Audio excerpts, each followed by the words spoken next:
আওয়ামী লীগ দেশ থেকে পাচার হওয়া টাকা দিয়ে দেশকে অস্থিতিশীল করার সব ধরনের চেষ্টা করছে বলে মন্তব্য করেছেন স্বরাষ্ট্র উপদেষ্টা অবসরপ্রাপ্ত লেফটেন্যান্ট জেনারেল মোহাম্মদ জাহাঙ্গীর আলম চৌধুরী। হুঁশিয়ারি উচ্চারণ করে তিনি বলেছেন, সরকার জনগণকে সাথে নিয়ে শক্ত হাতে তাদের প্রতিহত করবে। আওয়ামী লীগের যারা এসব কাজ করছে তাদের ঘুম হারাম করে দেওয়া হবে। গতরাত ৩টা ৫ মিনিটের দিকে বারিধারা ডিওএইচএস এর নিজ বাসায় জরুরি সংবাদ সম্মেলন ডেকে এমন মন্তব্য করেন উপদেষ্টা। এদিকে দেশের সার্বিক আইন শৃঙ্খলা পরিস্থিতি নিয়ন্ত্রণে স্বরাষ্ট্র উপদেষ্টা ব্যর্থ হয়েছেন উল্লেখ করে পদত্যাগের দাবি ওঠা প্রসঙ্গে স্বরাষ্ট্র উপদেষ্টা বলেন, তারা চায় আইন শৃঙ্খলা পরিস্থিতির উন্নতি, সেটার জন্য যা যা করা দরকার করা হবে। তাহলে তো আর পদত্যাগের কোনো প্রশ্নই আসে না। দায়িত্বহীনভাবে বলতে চাচ্ছি, আমি এই আওয়ামী যারা এই কাজগুলি করতেছে তাদের আমি ঘুম হারাম করে দিব এবং তারা কোথাও কোনো স্থান পাবে না। দিনে রাতে যে জায়গায় হোক না কেন তাদের কোথাও কোনো স্থান হবে না। আর একটা আমি আপনাদের কাছে দায়িত্বহীনভাবে বলতেছি যে আমার বাহিনীকে আমি ইনস্ট্রাকশন দিয়েছি, তারা তাদের টহল কার্যক্রম আরো বৃদ্ধি করবে। আগামীকাল থেকে যেন কোথাও কোনো কিছু না ঘটে এই জন্য তারা ব্যবস্থা নেবে। সারা দেশে ছিনতাই সন্ত্রাসী কর্মকাণ্ড নিয়ন্ত্রণে স্বরাষ্ট্র উপদেষ্টার ব্যর্থতার অভিযোগ তুলে তার পদত্যাগের দাবিতে মধ্যরাতে বিক্ষোভ করেছে ঢাকা বিশ্ববিদ্যালয়ের শিক্ষার্থীরা। গতরাত 1টার দিকে ক্যাম্পাসে বিক্ষোভ করেন শিক্ষার্থীরা। এদিন মধ্যরাতে ঢাকা বিশ্ববিদ্যালয়ে হলপার থেকে বিক্ষোভ শুরু হয়। বিক্ষোভ মিছিল শেষে সংক্ষিপ্ত সমাবেশ শেষে আবার বিক্ষোভ মিছিল নিয়ে ফিরে যায় শিক্ষার্থীরা। এদিকে স্বরাষ্ট্র উপদেষ্টার পদত্যাগের দাবিতে মিছিল শুরু হওয়ার আগেই রোববার সন্ধ্যার পর থেকে রাজধানীর কয়েকটি স্থানে ছিনতাই ডাকাতির খবর পাওয়া যায়। এর মধ্যে রাজধানীর রামপুরা বনশ্রী এলাকায় এক স্বর্ণ ব্যবসায়ীকে গুলি করে বিপুল পরিমাণ স্বর্ণ ও টাকা লুটের ঘটনা ঘটে। এতে আরও বিক্ষুব্ধ হয়ে ওঠেন শিক্ষার্থীরা। জাতিসংঘের মিয়ানমার বিষয়ক বিশেষ দূত জুলি বেবস বলেছেন, জাতিসংঘের মহাসচিব অ্যান্তোনিও গুতেরেস মার্চের মাঝামাঝি সময়ে বাংলাদেশ সফর করবেন এবং কক্সবাজারের শিবিরে থাকা রোহিঙ্গাদের সঙ্গে দেখা করবেন। রাষ্ট্রীয় অতিথি ভবন যমুনায় বাংলাদেশের প্রধান উপদেষ্টা অধ্যাপক মোহাম্মদ ইউনূসের সঙ্গে সাক্ষাৎকালে জাতিসংঘের দূত এই তথ্য প্রকাশ করেন। বৈঠককালে তারা রোহিঙ্গা সংকট, এর সমাধানের নতুন উপায় অনুসন্ধান এবং বাংলাদেশের দক্ষিণ পূর্বাঞ্চলের শিবিরে বসবাসরত 10 লাখেরও বেশি জোরপূর্বক বাস্তুচ্যুত রোহিঙ্গাদের জন্য মানবিক সহায়তার জন্য নতুন দাতাদের সম্পৃক্ত করার বিষয় নিয়ে আলোচনা করেন। অধ্যাপক ইউনূস উল্লেখ করেন, জাতিসংঘ চলতি বছরের শেষের দিকে রোহিঙ্গা সংকট নিয়ে একটি আন্তর্জাতিক সম্মেলন করবে।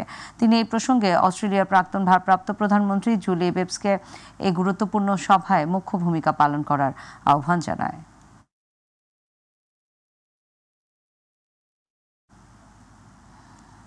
দর্শক, এবার মাইটিভি বিশেষ।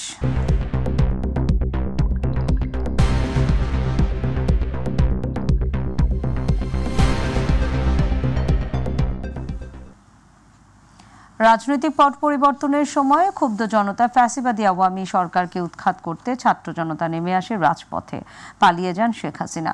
কিন্তু 6 মাস অতিবাহিত হলেও সড়কে ফেরেনি শৃঙ্খলা। চলছে লক্কর ঝক্কর বাস।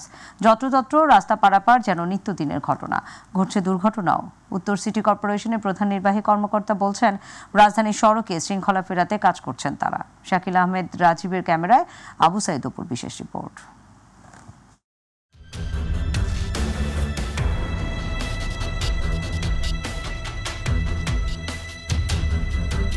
রাজধানীর সড়কগুলো ক্রমেই হয়ে উঠছে বিশৃঙ্খল।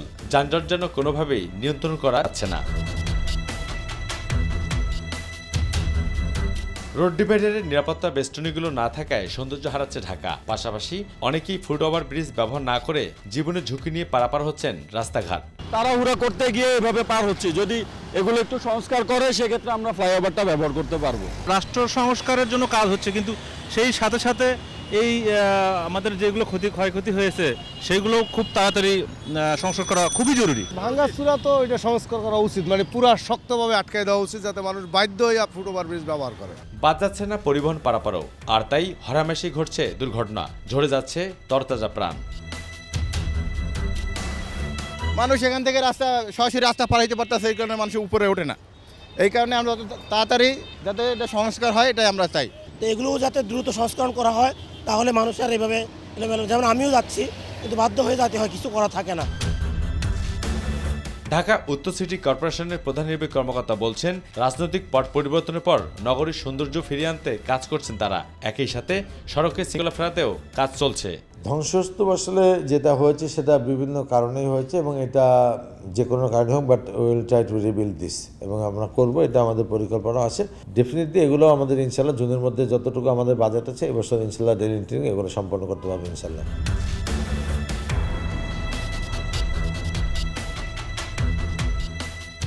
রাজনৈতিক পট পরিবর্তনের পর যেভাবে রাষ্ট্রকে সংস্কারের জন্য বিভিন্ন কমিশন গঠন করা হয়েছে এবং সেসব কমিশন কাজ করছে রাষ্ট্রকে নতুনভাবে সাজাতে, কিন্তু ভিন্ন সূত্রে আমরা দেখেছি যখন রাজনৈতিক পট পরিবর্তন ঘটে তখন কিন্তু এভাবে বিক্ষুব্ধ জনতারা বিভিন্ন রাজধানীর যে সৌন্দর্য বর্ধনের জন্য যে ডিভাইডারগুলো করা হয়েছিল সেগুলো ভেঙে চুরে একাকার হয়ে গেছে। এই জন্য নগরবাসীর দাবি যাতে এগুলো নতুন করে সংস্কার করা হয় এবং রাজধানীর যে তিলোত্তম নগরী সেটি যেন আবারও ফিরে আসে। রামপুর এলাকা থেকে আবু সাইদ অপু, মাই টিভি, ঢাকা। দীর্ঘদিনেও টেকসই সংস্কার না হওয়ায় জরাজীর্ণ হয়ে পড়েছে 90 দশকে নির্মিত ঝালকাঠি জেলা এবং দায়রা জজ আদালত ভবনটি। এতে চরম ঝুঁকি নিয়ে চলছে আদালতের কার্যক্রম। যে কোনো সময় ঘটতে পারে বড় ধরনের দুর্ঘটনা, আর এমন আশঙ্কা নিয়ে কার্য পরিচালনা করতে হচ্ছে বিচারক, আইনজীবী এবং বিচার প্রার্থী সহ আদালতের কর্মকর্তাদের। ভবনটি দ্রুত সময়ের মধ্যে টেকসই সংস্কার অথবা পুনর্নির্মাণের দাবি এখানকার আইনজীবী, বিচার প্রার্থী এবং কর্মকর্তা সহ সংশ্লিষ্ট সকলের। প্রতিনিধি সাইদুল ইসলাম ফরাজির রিপোর্ট, জানাচ্ছেন আতিকুর রহমান তিতাস। ঝালকাঠি জেলা ও দায়রা জজ আদালত ভবন 90 দশকের শুরুতে 2 তলা বিশিষ্ট এই ভবনটি নির্মাণের পর অদ্যাবধি সংস্কার তো হয়নি, বরং 2006 সালে দ্বিতল এই ভবনের ঊর্ধ্বমুখী সম্প্রসারণ করে বানানো হয় 3 তলা। বর্তমানে ভবনটি জরাজীর্ণ হয়ে পড়া সহ ছাদের অংশ খসে পড়েছে। ভারী বৃষ্টিতে নষ্ট হয়ে যায় প্রয়োজনীয় নথিপত্র। এখানকার হাজতখানা সরিয়ে পার্শ্ববর্তী চিফ জুডিশিয়াল ম্যাজিস্ট্রেট আদালত ভবনে নেওয়া হয়েছে। ভবনে আগতদের নিরাপত্তায় দেখা দিয়েছে সংশয়। আদালত ভবনের ভিতরে প্রবেশের পর কার্য সম্পাদন করে বের হওয়া পর্যন্ত আতঙ্কে থাকেন বলে জানালেন ভুক্তভোগীরা। ভবনটা খুব ঝুঁকিপূর্ণ, ভিতরের অনেক পিলারের প্লাস্টার ভেঙে ভেঙে পড়তেছে। যারা বিচারকরা আছে তারা সবসময় শঙ্কায় থাকে যে কোন সময় কি দুর্ঘটনা হয়। এমন ঝুঁকিপূর্ণ একটা ভবনে আইন সেবা নিতে এসে তো আমরা অত্যন্ত আতঙ্কে থাকি। এগুলো তো কর্তৃপক্ষ এর দিকে কোনো নজর নিতেছে না। সংস্কার না করলে যে কোনো মুহূর্তে একটা দুর্ঘটনা হইতে পারে। প্রায় সময় ছাদের প্যালেস্তার খসে নিচে পড়ে, বর্ষায় তো বারান্দায় পানিও জমে যায়। দ্রুত এটি ভেঙে নতুন ভবন নির্মাণ এখন সময়ের দাবি, তা না হলে যে কোনো সময় ঘটতে পারে বড় ধরনের দুর্ঘটনা। কোন সময় কার মাথায় পড়ে এটা অ্যাক্সিডেন্ট হয় এত বলা যায় না কিছু। আমরা দাবি করি ভবনটা নতুন করিয়া করা হোক। আস্তরণ দেখা যাইতেছে বিভিন্ন জায়গায় ধসে পড়ছে, তা মনে হয় নতুন একটি ভবন হইলে এটা সবার জন্য ভালো হবে। ঝালকাঠি জেলা আইনজীবী সমিতির সভাপতি বলেন, ভবনে আগতদের নিরাপত্তা নিয়ে দেখা দিয়েছে সংশয়। দ্রুত এই ভবন ভেঙে নতুন ভবন নির্মাণ করা প্রয়োজন।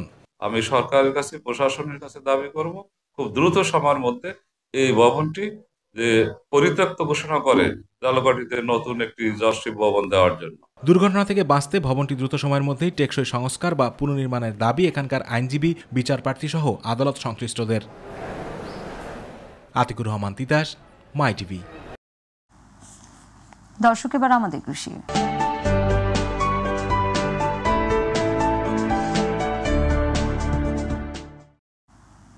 দিনাজপুরে বিস্তীর্ণ মাঠে আলুর বাম্পার ফলন হলেও দামে হতাশ কৃষকরা। প্রচুর উৎপাদন, অনুকূল আবহাওয়ায় সবকিছুই যেন আলু চাষিদের পক্ষে ছিল, কিন্তু মাঠের ফসল যখন বাজারে যাচ্ছে তখনই শুরু হচ্ছে দুঃস্বপ্ন। পাইকারদের দৌরাত্ম্য, ন্যায্য মূল্যের অভাব আর উৎপাদন খরচের ভারে নুয়ে পড়েছেন চাষিরা। প্রতিনিধি মুকুল চট্টোপাধ্যায়ের রিপোর্ট, জানাচ্ছেন শামসুরাবিজ উচ্ছ্বাস। এবার দিনাজপুরের আলু চাষ হয়েছে 56,000 হেক্টর জমিতে। গত বছরের তুলনায় 10,000 হেক্টর বেশি। আবহাওয়া অনুকূলে থাকায় ফলনও বেড়েছে। উন্নত জাতের মধ্যে Sunshine, Santa, Diamond, Asterix, Lady Rosetta এসব আলুর ফলন ভালো হয়েছে। তবে কৃষকের সংকট অন্য জায়গায়। মাঠ পর্যায়ে চাষিরা বলছে এবছর বীজের দাম ছিল বেশি, অথচ এখন বাজারে আলুর দাম মাত্র 12 থেকে 14 টাকা। ফলে ন্যায্য মূল্য থেকে বঞ্চিত হচ্ছেন কৃষকেরা। আলুর বীজের যে দ্বিগুণ দাম বেশি, এইভাবেই আলু বিক্রি করতে গেলে আমরা যে ব্যাংক থেকে লোন নিয়ে যে আলু রোপণ করছি বা কৃষকরা যে আলু লাগাইছি, এই আলু বিক্রি করে আমরা ব্যাংকের লোনে শোধ করতে পারবো না। 80-90 টাকা কেজি বীজ লাগাই দিই, এখন আলু মাত্র 12 থেকে 14 টাকা করে কেজি। আলু তো গৃহস্থ মারা গেছে, আমাদের আলুর পয়সা উঠতেছে না। যে শ্রমিকের দাম, এই যে আলু তুলতেছি, এই আলু উঠানোর 500 টাকা করে হাজিরা দিতে আলু উঠানো খরচেই আলু বিক্রি করে উঠবে না। অনেক কৃষকই এবার আগাম জাতের আলু চাষ করেছেন, কারণ আগাম জাতের আলু 60 থেকে 65 দিনের মধ্যে তোলা যায়। তাতে দেখা যাচ্ছে বিপরীত চিত্র। যার আলু যত আগে উঠেছে তার লাভও তত বেশি হয়েছে।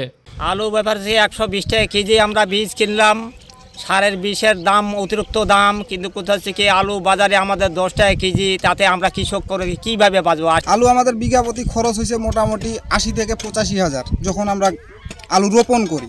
বর্তমান আলুর বাজার খুবই কম, আমরা তো কৃষকরা সবাই মাঠে মাডার। তবে স্থানীয় কৃষি অধিদপ্তরের তথ্য ভিন্ন কথা বলছে।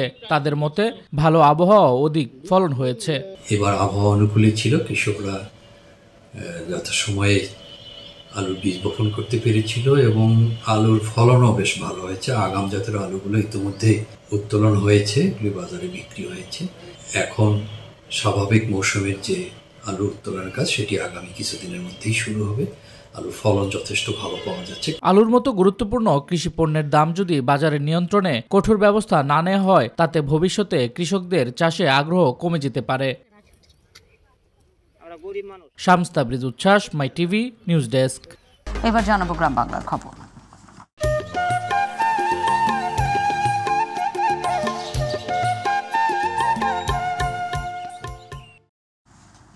সরকার রমজানের নিত্য প্রয়োজনীয় পণ্য সর্বসাধারণের নাগালে রাখতে ব্যাপক প্রস্তুতি নিয়েছে বলে জানান অন্তর্বর্তীকালীন সরকারের অর্থ উপদেষ্টা ডক্টর সালেহ আহমেদ।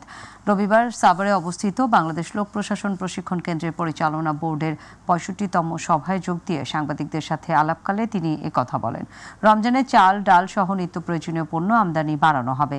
এছাড়াও বাজার নিয়ন্ত্রণ রাখতে নিয়মিত ভোক্তা অধিকার এবং টাস্কফোর্সের মাধ্যমে মনিটরিং করা হচ্ছে। কোনো কারণে যেন অহেতুক দাম না বাড়ে সেদিকে খেয়াল রাখা হচ্ছে বলেও জানান উপদেষ্টা।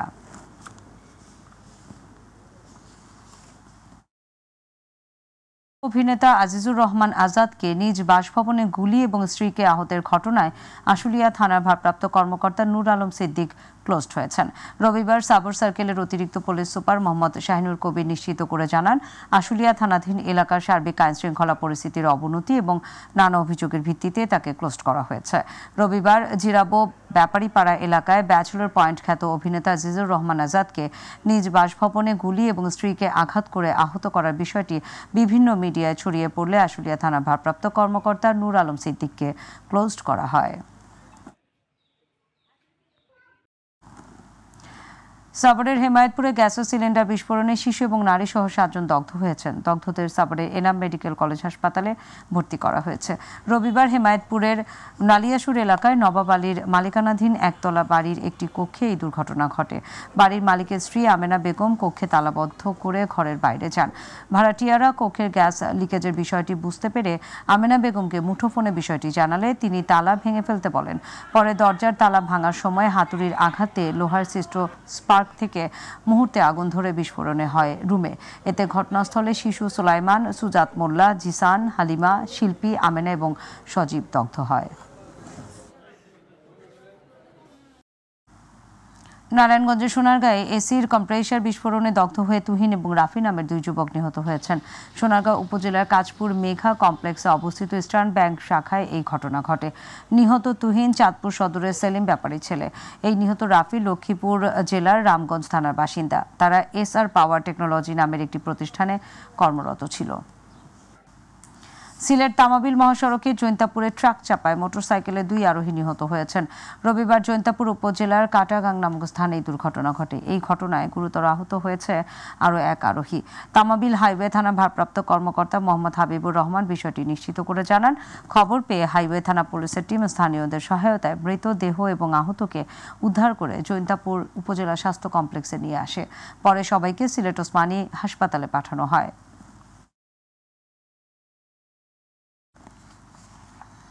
পাবনায় মন্দির ভাঙচুরের ঘটনায় মানসিক ভারসাম্যহীন সাবেক যুবদল নেতা আটক হয়েছেন। পাবনা শহরের দিলালপুর মহল্লায় একটি মন্দিরে 2 দফা ভাঙচুরের ঘটনা ঘটেছে।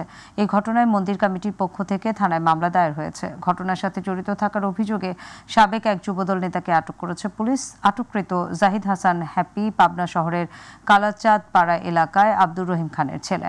তিনি পাবনা সদর উপজেলা যুবদলের সাবেক সাংগঠনিক সম্পাদক। আটককৃত জাহিদ হাসান অনলাইন জুয়া খেলে টাকা পয়সা হারিয়ে মানসিকভাবে ভারসাম্যহীন বলে জানায় পুলিশ।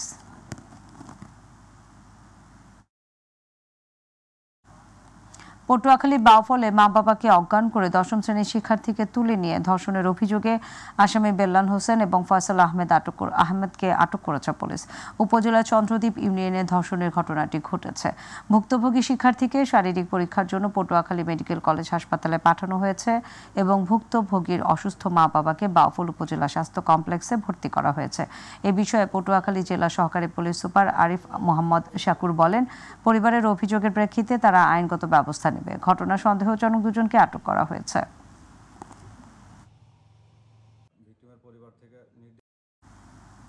বাংলাদেশের তৈরি পোশাক খাতে দ্রুত নবায়নযোগ্য জ্বালানির ব্যবহার বাড়ানোর উদ্যোগ নেওয়া গ্রহণের তাগিদ দিয়েছেন বিশেষজ্ঞরা। রাজধানীতে সুইডিশ দূতাবাসের সহযোগিতায় সুইস কন্ট্রাক্ট বাংলাদেশ এর inspire initiative to stimulate private investment for resource efficiency প্রকল্পের উদ্বোধন অনুষ্ঠানে নবায়নযোগ্য জ্বালানিতে বিনিয়োগ এবং কারিগরি সহযোগিতার উপর গুরুত্ব দেওয়া হয়। অনুষ্ঠানে বক্তব্য রাখেন সুইডিশ ইন্টারন্যাশনাল ডেভেলপমেন্ট এজেন্সির মহাপরিচালক জ্যাকব গ্র্যানিট। স্বাগত বক্তব্য দেন সুইস কন্ট্রাক্ট বাংলাদেশের কান্ট্রি ডিরেক্টর হেলাল হোসেন। প্রকল্পের বিভিন্ন দিক তুলে ধরেন সুইস কন্ট্রাক্ট বাংলাদেশের senior manager portfolio development Mohammad Shakib Khaled. বক্তৃতা করেন সুইডিশ দূতাবাসের deputy head of mission Maria Stridsman, BKMEA এর সহ সভাপতি মোহাম্মদ আক্তার হোসেন অপূর্ব, বিজিএমই এর সাপোর্ট কমিটির সদস্য রিজওয়ান সেলিম ও অন্যান্যরা।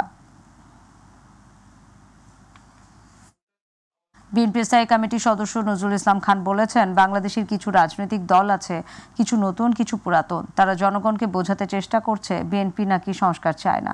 সংস্কার কি? খায় না মাথায় দেয়। বাংলাদেশের সকল কল্যাণকর সংস্কার করেছে বিএনপি। তিনি বলেন, বিএনপি যে 31 দফা দিয়েছে তার পুরোটাই সংস্কার কর্মসূচি।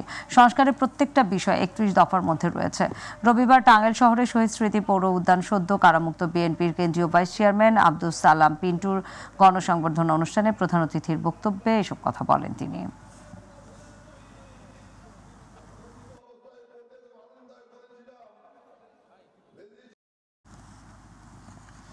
বিএনপির জাতীয় নির্বাহী কমিটির যুগ্ম মহাসচিব হাবিবুন নবী খান সোহেল বলেছেন, বাংলাদেশ এক এবং ঐক্যবদ্ধ।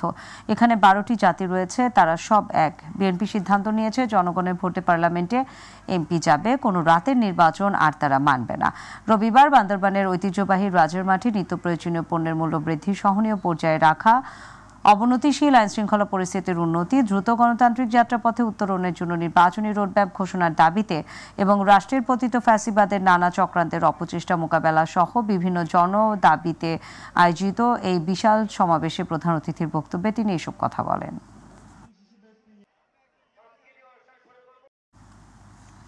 BNP vice chairman Barkatullah Bulu বলেছেন, নির্বাচিত সরকারই কেবল দেশের সংস্কার এবং উন্নয়ন নিশ্চিত করতে পারে। দেশকে অস্থিতিশীল পরিস্থিতির দিকে নিয়ে যাওয়া হচ্ছে, যা কোনোভাবেই কাম্য নয়। এখন বাসে ডাকাতি হচ্ছে, লাশ পড়ে থাকছে, আইনশৃঙ্খলা পরিস্থিতির ব্যাপক অবনতি ঘটেছে। বর্তমান প্রশাসনে স্বৈরাচার আওয়ামী লীগের দোসররা রয়ে গেছে, এদেরকে খুঁজে বের করতে হবে। রবিবার বাগেরহাট 60 গম্বুজ ইউনিয়ন পরিষদের মাঠে জেলা বিএনপির জনসভায় প্রধান অতিথির বক্তব্যে তিনি এসব কথা বলেন।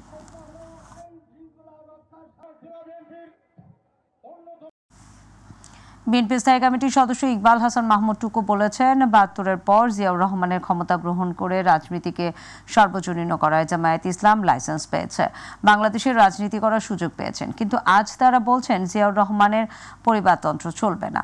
বাংলাদেশের জনগণ যদি চায় তাহলে তারা কি করবে? জনগণ চায় জিয়াউর রহমানের পরিবার দেশের নেতৃত্ব দিবে। রবিবার সিরাজগঞ্জ শহরের মুক্তির সোপানে আমরা বিএনপি পরিবারের আয়োজনে জুলাই-আগস্ট 2024 ছাত্র জনতার আন্দোলনে শহীদদের পরিবারের সাথে সাক্ষাৎ অনুষ্ঠানে প্রধান অতিথির বক্তব্যে তিনি এসব কথা বলেন।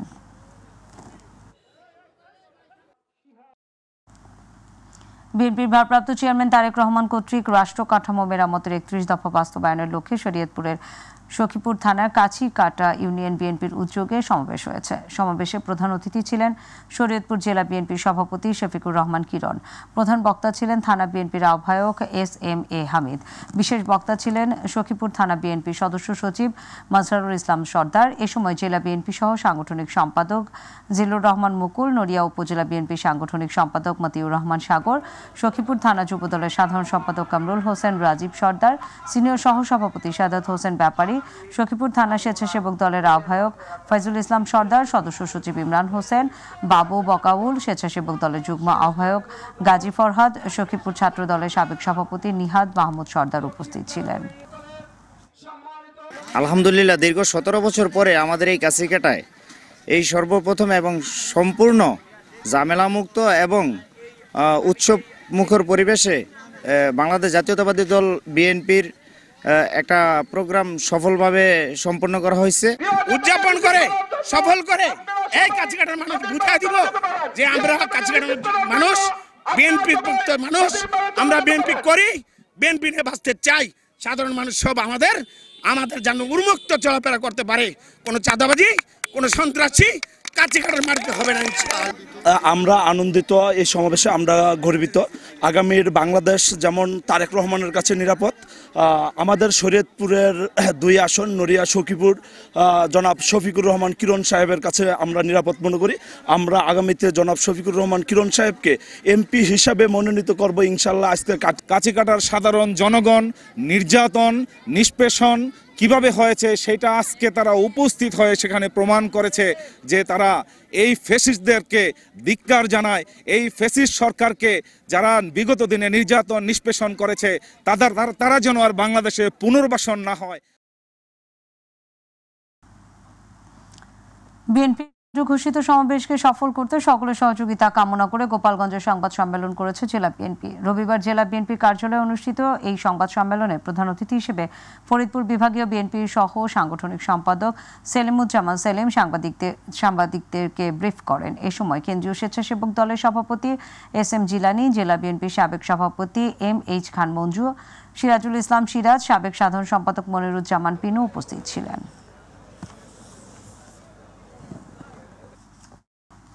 লক্ষ্মীপুরে বাংলাদেশ আনসার এবং গ্রাম প্রতিরক্ষা বাহিনী জেলা সমাবেশ অনুষ্ঠিত হয়েছে। রবিবার লক্ষ্মীপুর টাউন হল মিলনায়তনে এই সমাবেশ অনুষ্ঠিত হয়।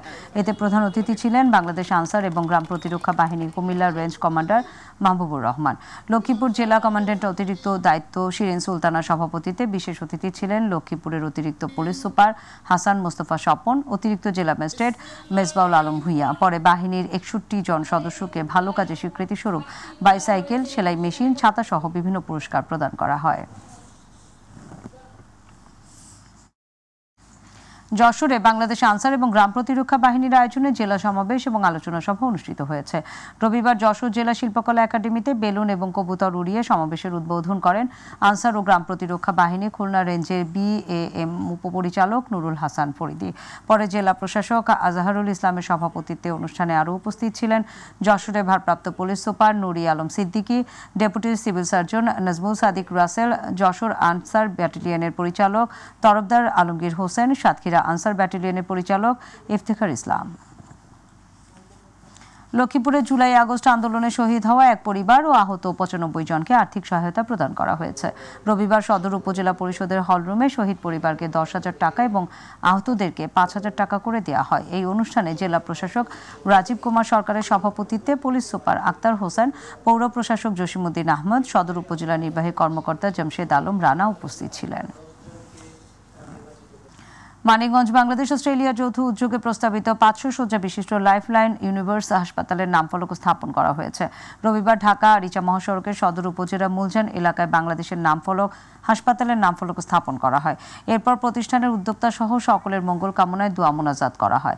এ সময় হাসপাতালের সহ প্রতিষ্ঠাতা কো-ফাউন্ডার আব্দুর রহিম, শরীফ আহমেদ এবং অলিউল আহমেদ বুলবুল উপস্থিত ছিলেন। ব্রাহ্মণবাড়িয়া জাতীয় পর্যায়ে প্রথম স্থান পুরস্কারপ্রাপ্ত ইকরা ইন্টারন্যাশনাল মাদ্রাসার হাফেজ শিক্ষার্থীদের পাগড়ি প্রদান উপলক্ষে দোয়া মাহফিল অনুষ্ঠিত হয়েছে। রবিবার শহরের ভাদুঘরে মাদ্রাসা কমপ্লেক্সে আয়োজিত অনুষ্ঠানে প্রধান অতিথি ছিলেন জামিয়া ইসলামিয়া ইউনুসিয়া মাদ্রাসার মুফতি মাওলানা মুহসিনুল ইসলাম। মাদ্রাসার প্রতিষ্ঠাতা কারি মাসুদুর রহমানের সভাপতিত্বে হাফেজ মাওলানা আব্দুল আলিমের সঞ্চালনায় বিশেষ অতিথি ছিলেন হাফেজ মাওলানা আবুল খায়ের, হাফেজ মাওলানা ইসহাক, হাফেজ মাওলানা আবু ইউসুফ মাহমুদি সহ আরও অনেকে। পরে ৩৫ জন নতুন হাফেজ শিক্ষার্থীর মাঝে পাগড়ি প্রদান করা হয়। টাঙ্গাইলে ঐতিহ্যবাহী সন্তোষ জাহ্নবী উচ্চ বিদ্যালয়ে প্রাক্তন ছাত্রছাত্রীদের মিলন মেলা অনুষ্ঠিত হয়েছে।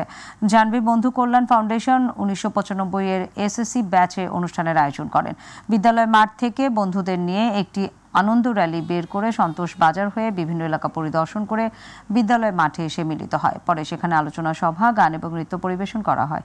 এ সময় জাহ্নবী বন্ধু কল্যাণ ফাউন্ডেশনের সভাপতি ইপিআর হোসেনের সভাপতিত্বে এবং ফাউন্ডেশনের সম্পাদক শাহিনুর রহমান খানের সঞ্চালনায় অনুষ্ঠানে প্রধান অতিথি ছিলেন জেলা বিএনপির সাবেক সদস্য সচিব মাহমুদুল হক সানু, অত্র বিদ্যালয়ের প্রধান শিক্ষক মিয়া চান। বিশেষ অতিথি ছিলেন সদর থানা বিএনপি সিনিয়র যুগ্ম সম্পাদক আজিমউদ্দিন বিপ্লব, টাঙ্গাইল পৌরসভার সাবেক মহিলা কাউন্সিলর খালেদা আক্তার স্বপ্না।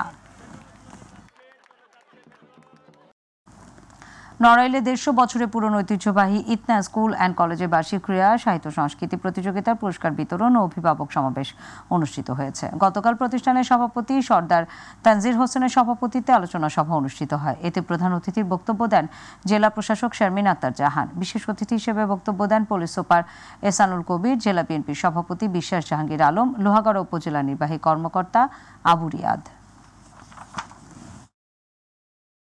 মানিকগঞ্জের ঘিওর উপজেলার ৫৮ নম্বর জাবরা বালিকা সরকারি প্রাথমিক বিদ্যালয় বার্ষিক ক্রীড়া প্রতিযোগিতা এবং পুরস্কার বিতরণী অনুষ্ঠান অনুষ্ঠিত হয়েছে। বিদ্যালয়ের প্রধান শিক্ষিকা নাজমা আক্তারের সভাপতিত্বে প্রধান অতিথি ছিলেন পিয়াল এন্টারপ্রাইজের ব্যবস্থাপনা পরিচালক আবুল কালাম খান। বিশেষ অতিথি ছিলেন জাবরা কবরস্থান কমিটির সভাপতি মিরাজ আলী খান, সমাজসেবক আব্দুর রউফ। ক্রীড়া প্রতিযোগিতা শেষে বিজয়ীদের মাঝে পুরস্কার তুলে দেওয়া হয়।